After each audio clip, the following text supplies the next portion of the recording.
مجھے اس دن تک مہلت دے دے جب لوگ دوبارہ زندہ کیے جائیں گے، یعنی قیامت کے دن تک۔ لیکن اللہ تعالیٰ جو کائنات کا سب سے بڑا منصف اور حاکم ہے، اس نے شیطان کی یہ دعا پوری طرح قبول نہیں کی، بلکہ فرمایا بے شک تو مہلت دیے گئے لوگوں میں سے ہے، لیکن وقت معلوم کے دن تک۔ مفسرین کرام فرماتے ہیں کہ وقت معلوم سے مراد قیامت کا وہ دن نہیں جب لوگ قبروں سے اٹھیں گے، بلکہ وہ دن ہے جب حضرت اسرافیل علیہ السلام پہلی بار سور پھونکیں گے اور کائنات کی ہر زندہ چیز فنا ہو جائے گی۔ مگر یہاں ایک بڑا سوال پیدا ہوتا ہے، اللہ پاک نے کائنات کے سب سے بڑے مجرم کو اتنی مہلت کیوں دی؟ اس کا مقصد کیا تھا؟ معزز دوستو، اس کے پیچھے اللہ رب العزت کی عظیم حکمتیں اور انسان کا امتحان چھپا تھا۔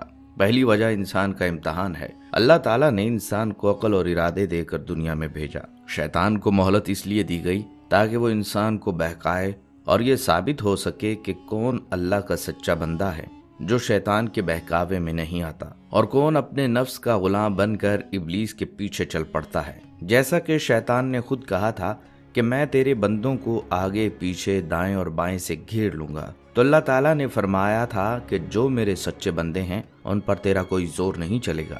دوسری وجہ مہلت عذاب میں اضافہ ہے۔ اللہ پاک کا اصول ہے کہ وہ نافرمانوں کو ڈھیل دیتا ہے تاکہ ان کے گناہوں کا گھڑا پوری طرح بھر جائے، اور جب انہیں پکڑا جائے تو ان کے پاس کوئی عذر باقی نہ رہے۔ شیطان کو مہلت ملنے سے اس کے گناہ اور عذاب کی شدت میں پناہ گزیں اضافہ ہوتا چلا گیا۔ ابلیس یہ مہلت پا کر خوش تو بہت ہوا، اور اس نے ہزاروں سال تک انسانوں کو گمراہ بھی کیا، لیکن وہ یہ بھول گیا تھا کہ مہلت کتنی ہی لمبی کیوں نہ ہو، ایک دن ختم ضرور ہو جاتی ہے۔ تو معزز خواتین و حضرات، جیسے ہی وہ وقت معلوم آئے گا، اللہ پاک کا آخری حکم جاری ہوگا اور حضرت اسرافیل علیہ السلام کائنات میں پہلا سور پھونک دیں گے۔ وہ سور پھونکنے کی آواز اتنی بھیانک اور تیز ہوگی کہ اسے سنتے ہی پوری زمین لرز اٹھے گی، آسمان پر موجود چمکتے ستارے ٹوٹ کر گرنے لگیں گے، بڑے بڑے پہاڑ روئی کے گالوں کی طرح ہوا میں اڑنے لگیں گے، اور لہریں مارتے سمندروں میں خوفناک آگ لگ جائے گی۔ اسے ایک چیخ اور دھماکے کے ساتھ ہی کائنات کا سارا نظام درہم برہم ہو جائے گا، زمین پر موجود اربوں انسان تڑپ تڑپ کر گرنے لگیں گے، جنگلوں کے خوفناک شیر، ہوا میں اڑتے پرندے، سمندروں کی مچھلیاں اور زمین کے اندر چھپے ہوئے جنات سب کے سب ایک جھٹکے میں دم توڑ دیں گے، یہاں تک کہ آسمانوں پر موجود معصوم فرشتے بھی ایک ایک کر کے موت کی آغوش میں چلے جائیں گے، اور یہ سب کچھ سیکنڈز کے اندر ہو جائے گا۔ اب ذرا اس منظر کا تصور کیجئے، پوری کائنات میں اب کوئی ایک جاندار بھی زندہ نہیں بچا، سب مر چکے ہیں، ہر طرف لاشیں بکھری پڑی ہیں، اور ایک بھیانک سناٹا چھا چکا ہے۔ ابلیس جو اپنے خفیہ ٹھکانے پر بیٹھا کائنات کی اس تباہی کو دیکھ رہا ہوگا، اس کا دل پہلی بار حلق آ جائے گا۔ اس نے اپنی لاکھوں سال کی زندگی میں کبھی ایسا خوف محسوس نہیں کیا ہوگا۔ وہ دیکھے گا کہ اس کے اشاروں پر ناچنے والے انسان، اس کی پوجا کرنے والے جادوگر اور اس کا ساتھ دینے والے لاکھوں سرکش جنات سب کے سب سیکنڈز میں مٹی کا ڈھیر بن چکے ہیں۔ وہ شیطان جو کل تک انسانوں کے دلوں میں وسوسے ڈالتا تھا، جو خود کو بہت بڑا بادشاہ اور فرعون سمجھتا تھا، آج اس عالمگیر تنہائی میں بالکل اکیلا رہ گیا ہے۔ اس کا وہ سارا نیٹ ورک، اس کا وہ سارا گھمنڈ، اس کی وہ ساری چالاکیاں ایک پل میں ختم ہو چکی ہیں۔ اس کا ساتھ دینے والا، اس کا نام لینے والا یا اس کے سامنے جھکنے والا اب کائنات کے چپے چپے پر کوئی ایک وجود بھی باقی نہیں رہا۔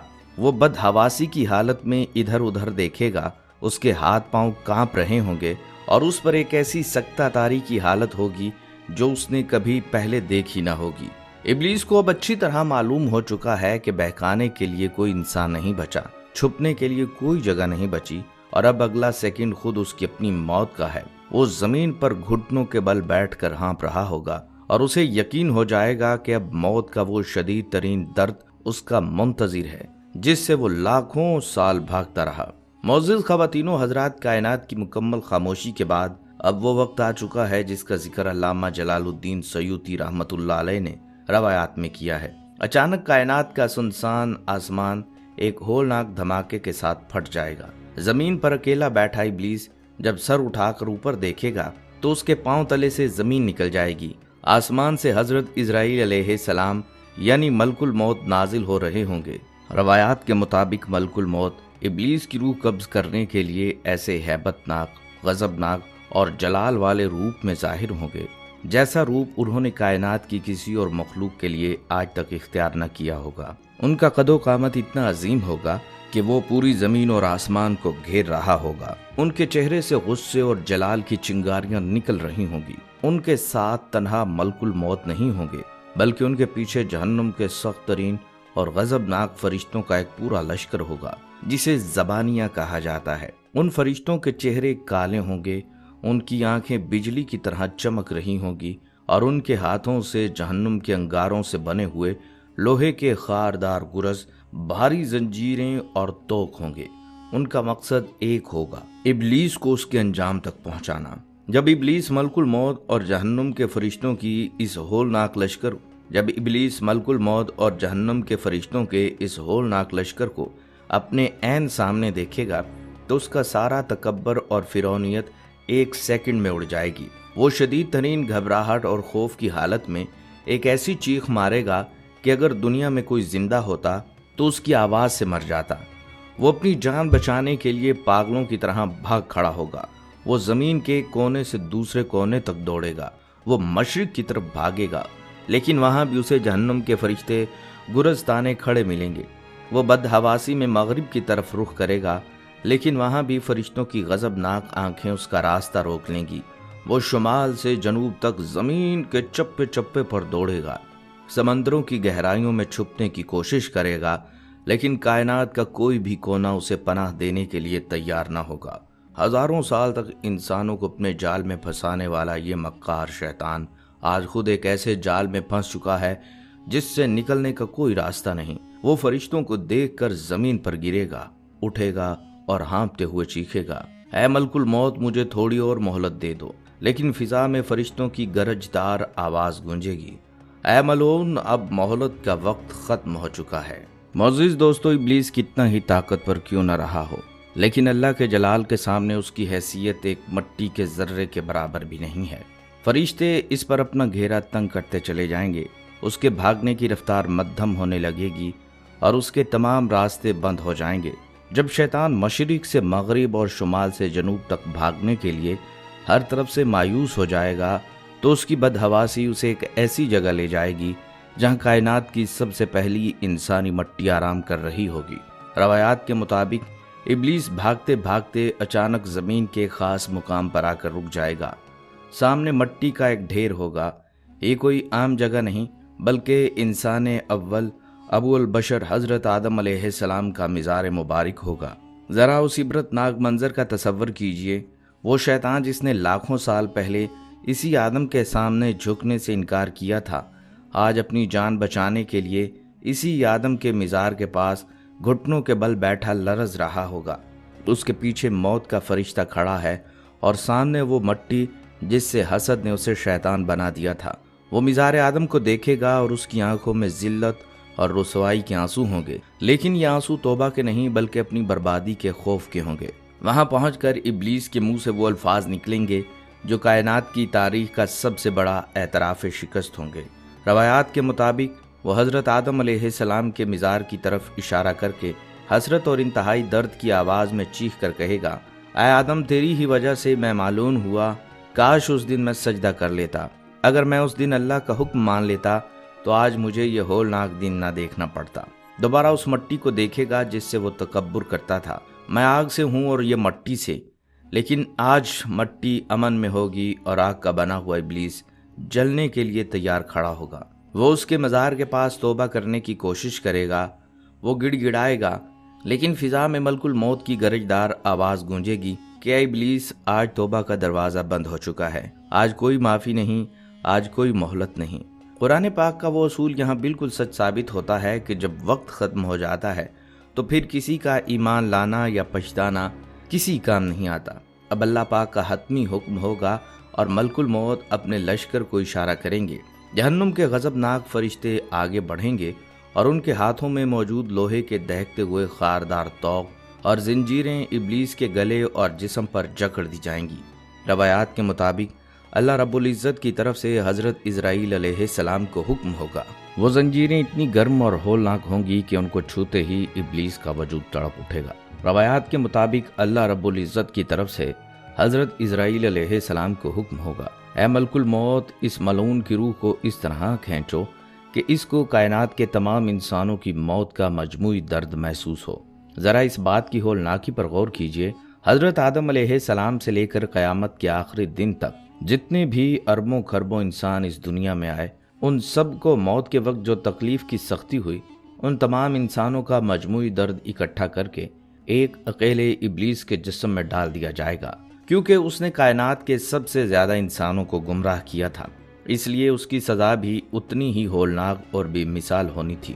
ملک الموت اپنا ہاتھ آگے بڑھائیں گے اور ابلیس کے وجود سے اس کی گندی روح کو کھینچنے کا آغاز کریں گے۔